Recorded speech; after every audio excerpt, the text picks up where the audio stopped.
18개 국가에서 얼마나 많은 사람이 그 그랩페이에 돈을 충전해 놨겠어요. 오, 갑자기 느낌이. 이게 이제는 단순히 페이먼트, 결제 시스템의 문제가 아니고요. 예. 이게 하나의 파이낸셜 섹터가 된 거예요. 어마어마한 현금을 굴릴 수 있게 된 거죠. 그러니까 우리가 스타벅스를 더 이상 커피만 파는 데가 아니라 스타벅스 카드 때문에 그들이 이용할 수 있는 그 현금성 자산이 굉장히 늘어난 거지 않습니까? 그렇게 보시면 돼요. 오, 그게 보통 은행들이 하는 일인데, 우리가 돈 주고받고 월급도 하다 보면은 그 남는 돈 은행에 항상 잠겨 있는. 그럼 그걸 가지고 또 어떤 금융 관련한 서비스를 제공하거나 금융 사업을 또 할 수 있죠.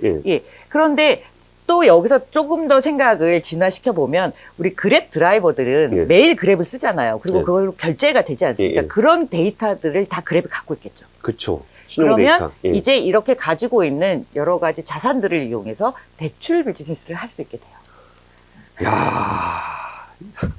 그리고 할부로 차를 팔 수도 있습니다. 오, 그러네. 왜냐면 수입이 보장되잖아요. 예. 그리고 얼마나 성실히 일을 해왔고, 뭐, 평점을 어떻게 받아왔고, 이런 여러 가지 데이터들이 존재하기 때문에 그랩만이 가지고 있는 데이터로 할 수 있는 사업들이 굉장히 많이 늘어나겠습니다. 그러니까요, 이게 그 금융업을 개발도상국에서 하기 제일 어려운 것 중에 하나가 이 사람에 대한 신용평가를 하기가 되게 어렵잖아요. 근데 그랩은 그 드라이버들이 차를 운전했을 때 그 데이터를 다 가지고 있고, 그럼 그걸 가지고 이 사람은 이 정도의 현금 흐름을 갖고 있는 사람이구나 하면은 대출을 그러니까 뭐 할부로 차를 살 수 있게도 하고 이제 대출을 줄 수도 있게 할 수 있는 거죠. 그런데 그게 이제 드라이버만뿐만 되는 게 아니에요. 왜냐하면 그랩페이라는 거가 이제 많은 자영업자들, 소상공인들이 쓰고 있잖아요.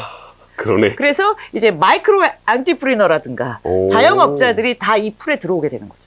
그러네요. 그러니까 그랩페이로 결제를 받았던 소상공인들의 그 결제 데이터도 그랩이 갖고 있으니까 그러면 이 자영업자는 우리나라에서도 지금 신용평가가 되게 힘든 업종이거든요. 그래서 대출을 해주고 싶어도 해줄 수 있는 근거를 찾기가 어려운데 그랩은 자연스럽게 그 데이터를 가지고 실제로 대출 사업도 이렇게 하는 거예요? 자영업자 대상으로? 이제 예전에는 그게 안전하게 뱅킹 라이선스를 받지는 않았잖아요. 그래서 이제 P2P 펀드 같은 형태로 진행을 했고, 그 다음에 이제 할부라든가 이런 것들을 하다가, 드디어, 싱가포르에서 디지털 뱅킹 라이선스를 받았습니다.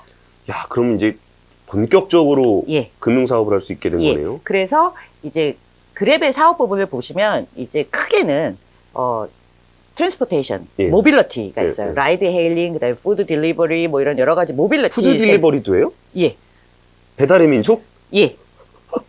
그러니까 우버와 우버이츠와 뭐 우버페이가 사실은 훨씬 더 일찍 그랩이 다 자기 사업 포트폴리오에 가지고 있었습니다. 근데 이 푸드 딜리버리는 그렇게 주목을 받지 못했어요. 이제 커가긴 커가고 있었는데 우리나라의 배달의 민족처럼 빠르게 커 올라오지는 못했었어요. 그럼 나가서 즐거운 마음으로 사 먹자는 사람들이 많았거든요. 그리고 경쟁자들도 있었습니다. 뭐 푸드판다라든가 이런 경쟁자들이 있었는데 작년 팬데믹을 거치면서 이 푸드 딜리버리 사업이 거의 지금 그랩을 먹여 살릴 정도의 수준으로 올랐습니다. 아니, 지금 그랩이 먹여 살릴 게 되게 많아요, 지금.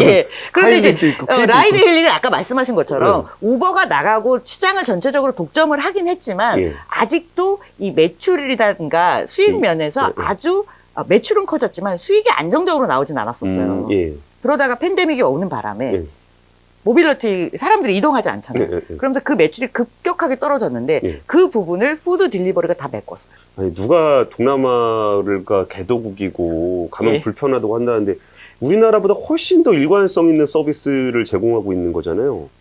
그래서 이제 그 동남아 8개국에서 사실상 스마트폰을 가지고 있는데 그랩 앱이 없는 사람은 아마 찾기 어려울 거예요. 와. 그렇겠어요. 이게 배달시켜 먹으려고 그래도 이거 해야 되지. 택시 타려고 그래도 해야 되지. 뭐 물건 살려고 그러면 해야 되지. 뭐 돈 빌리려면 해줘야 되지. 그러니까 기본적으로 이 머스트 해브 아이템 같은 머스트 해브 앱이 된 그랩이기 때문에 굉장히 강력한 플랫폼인 거죠. 혹시 또 있어요? 뭐 또 다른 사업도 있어요? 아니 그거 왜 사업 먼저 여쭤보고 넘어갈 때 뭐 오늘 뭘 얘기하고 싶으냐면은 저는 약간 좀 공포스럽다는 느낌을 좀 받았어요. 이게 뭐냐면은 독과점 이슈나 규제나 이런 부분들하고 충돌할 수도 있지 않을까라는 생각이 드는 게 하나 있고 그리고 또 하나는 그 과연 이런 플랫폼하고 경쟁을 할 수 있는 데가 있을까? 라는 생각? 그러니까 앞에 말씀드렸던 거는 정부 사이드의 관점이고 예. 또 반대쪽 사이드의 관점은 시장적인 측면에서의 경쟁을 예. 좀 그 부분은 좀 어때요? 일단 사실상 우버가 존재할 때는 예. 독과점이 아니었어요. 어떻게든 마켓 쉐어를 높여보려고 둘이서 막 피 흘리는 전투를 했던 거죠. 예, 예. 그런데 우버가 물러나고 나니까 그 마켓 쉐어를 거의 그대로 가져갔습니다. 그러니까 모든 국가에서 독과점이 걸려요. 그렇게 되겠네요. 예. 예. 그래서 어떤 국가들은 뭐 영업 제한도 걸기도 하고, 그다음에 벌금을 부과하기도 하는데, 결국은 다 영업 허가를 그대로 유지합니다. 왜냐하면 그랩을 대체할 만한 서비스가 없는 거예요. 그러니까, 물론 지금은 태국에도, 베트남에도, 말레이시아에도 그랩과 유사한 라이드 헤일링 서비스를 하는 그런 회사들이 굉장히 많이 있어요. 예, 예. 그런데 경쟁이 안 돼요. 그만큼의 기술력, 그다음에 그만큼의 유저들과 드라이버들을 갖고 있지 못하기 때문에 빨리 성장을 할 수가 없는 거예요. 근데 이것도 원래 아까 여쭤봤어야 되는데 우리나라 그 택시 기사들하고 이게 예. 마찰 있었던 것처럼 그런 이슈는 없었어요? 그것도 택시는 있었을 거니까. 예, 사실상 이제 여러 국가에서 택시 기사들이 데모하고 똑같이 한국과 같은 일들이 일어났어요. 예, 그런데 말씀드린 대로 원래 그랩이 마이 택시라는 데서부터 시작을 했다 그랬잖아요. 그쵸, 예. 그러니까 이 플랫폼 상에서 그냥 차도 부를 수 있고요. 예, 예. 그 다음에 택시도 부를 수 있어요. 그러니까 고를 수 있게 된 거예요. 예, 예. 그리고 여기서 요금 부과하는 것도 같은 방식으로 부과해요. 그러다 보니까 택시 기사들도 굳이 이 플랫폼에 안 타는 것이 더 불편해진 거예요. 그래야 자기가 손님을 태울 기회가 더 많아지는 거죠. 예, 그래서 저스트 그랩이라고 해서 나는 무조건 그 택시가 아닌 그랩만 탈 거야. 그러니까 그 넌 택시를 타겠어. 아니면 택시를 포함해서 불러줘도 상관이 없어. 이런 옵션. 고를 수 있다는 예, 거죠? 예. 그다음에 이제 콜밴 같은 택시, 예, 좀 예. 큰 택시도 부를 수 있고요. 그 안에서 여러 가지 카테고리가 있습니다. 결국은 시장 소비자들의 수요를 정부나 어떤 그런 산업계가 그냥 받아들인 거네요. 그러면서 택시도 거기에 그냥 올라타서 예. 그래야 콜을 더 받을 수 있으니까 예. 그 산업을 인정하게 되면 처음 마찰은 있었지만 결국은 그 플랫폼 안에서 같이 비즈니스를 하게 되는 그런 예. 상황이었나 보네요. 야, 근데 진짜 어디까지 확장을 하고 있는 건지 가늠이 잘 안 돼요. 이제 투자도 굉장히 많이 받았고요. 예, 예. 그다음에 이제 하는 비즈니스마다 이제 굉장히 그 스케일업을 빨리 이뤘잖아요. 예, 그리고 예. 이미 많은 유저를 보유하고 있기 때문에 어떤 비즈니스든지 올릴 수가 있게 된 거예요. 예, 예. 그러다 보니까 그랩 앱 안에 굉장히 다양한 서비스들을 올려놨어요.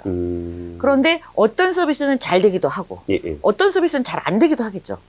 예, 그러다 보니까 계속 그 섹터들, 그 여러 가지 서비스들은 들어왔다가 나갔다가 하는, 그러니까 새로 만들어졌다 없어졌다 하는 경우도 굉장히 많습니다. 그러니까 일종의 진짜 말 그대로 플랫폼이 된 거네요. 예, 그래서 좀 예. 괜찮은 어플리케이션이 있었을 때 올려서 해보다가 안 되면 빠지기도 하고, 그러니까 우리가 이렇게 네이버나 이런 거에서도 좋은 서비스 있으면 넣었다가 다시 빼기도 하고 하는 것처럼 그냥 그 자체가 하나의 예. 말 그대로 플랫폼이 된 거네요. 예, 네. 그러면서 이제 궤도에 오른 2018, 19년쯤에 오면 이제 그랩이 스스로 주장하기를 우리는 아세안, 사우스이스트 에이시아의 슈퍼랩이 되겠다. 이미 슈퍼인 것 같은데. 예.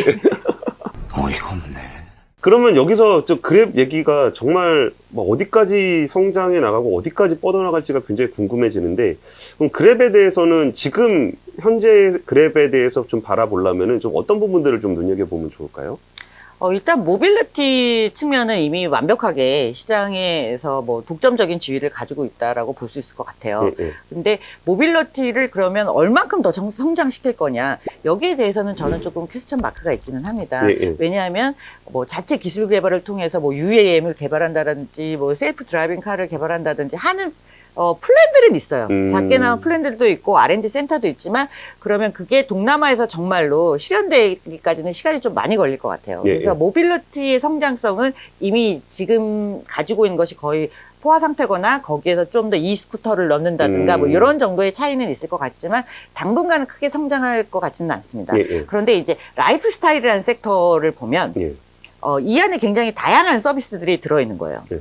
그러니까 부킹도 할 수 있고. 부킹이 나이트 부킹 이게- 아닙니다. 골프장 부킹 얘기하는 겁니다. 예. 아니에요.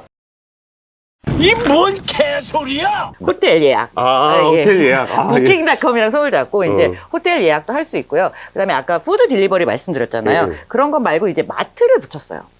배민 비마트 같은 거죠. 그래서 이제 그로서리, 장보기 배달도 해주고요. 그다음에 그랩 안에서 여러 가지 이제 이커머스가 연동되게끔 해놨습니다. 근데 아직 그 섹터가 아직 많이 크진 않아요. 그래서 그 부분들은 아직 커나갈 수 있는 지점이 분명히 있을 것 같습니다. 그러게요. 여기는 진짜 그 모빌리티와 사람이 다 있는 운송 서비스와 소비자는 이미 다 확보하고 있고 이제 여기다 무엇을 팔 것인가가 이제 커머스의 영역이 있는데 이제 이거는 시작 단계라는 거죠. 이제 이거를 코오퍼레이션 하는 단계인데 그게 약간씩의 시행착오가 조금씩 있는 것 같아요. 그래서 서비스가 좀 늘기도 했다가 줄기도 했다가 이렇게 좀 차이가 있습니다. 그리고 이런 서비스는 국가별로 적용하는 단계가 약간씩 달라요. 그 시장에 맞는 걸로 이제 가고 있는데 그래서 커머스하고 얼마나 더 붙게 되느냐 그게 성장성을 좀 가늠할 것으로 보고요. 아까 말씀드린 대로 그랩을 지금 자리에 올리는데 라이드 헤일링만큼이나 크게 힘을 썼던 게 페이먼트라고 말씀드렸잖아요.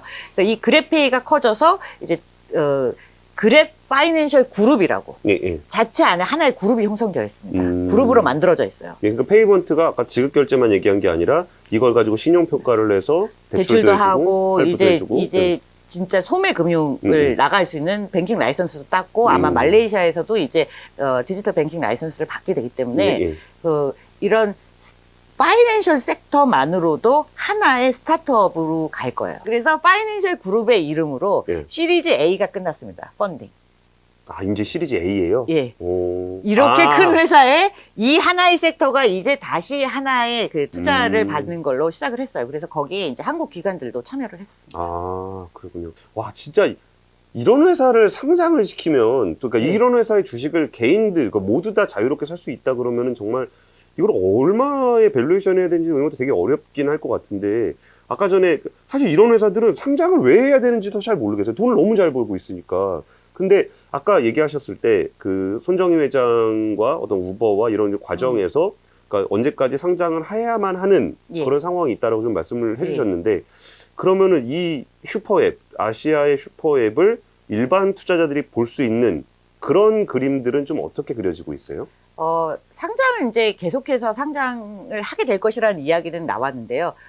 작년 말부터 공식적으로 이야기한 것이 이제 미국 쪽 상장을 이야기하고 있습니다. 그리고 최근에 나온 보도에 따르면 이제 스펙으로 상장하지 않을까 이런 얘기가 나오고 있었고, 저는 예전부터 이제, 생각한 게 그랩 파이낸셜 부분만 분리될 가능성도 있어요. 그 자체가 하나가 굉장히 수익성이 좋기 때문에 그 자체가 이제 분리될 가능성도 있는데 지금으로 봐서는 아마 다 안고 가서 스펙 상장이 가능성이 있다라는 이야기는 일단 나오고 있습니다. 그런데 사실상 그랩은 그 내부 정보를 굉장히 차단을 하고 있어요. 그러니까 밖으로 새어나가지 않게. 그래서 사실상 얼만큼의 매출이 나오고 유저가 얼마인지 이런 정확한 정보들이 전혀 공개되어 있지 않습니다. 그러다 보니까 밸류에이션이 굉장히 어려워요. 그렇겠네요. 그러니까 그런 거죠. 그러니까 우리가 기업의 매출과 영업이익을 안다라는 게 우리한테는 너무나 정보가 다 공개가 돼 있으니까 되게 익숙하게 생각하는데 그거는 사실 비상장 회사들, 스타트업들은 기업이 스스로 그걸 공개하지 않으면은 사실 알 수 없는 거거든요. 근데 그 거대한 회사가 공개를 안 하고 있어. 와, 근데 그거 상장하려면 공개해야 되잖아요. 근데 그냥 우리가 이제 미루어 짐작컨대 시리즈 A, B, C, D, E, F, G, H, I까지 갔어요.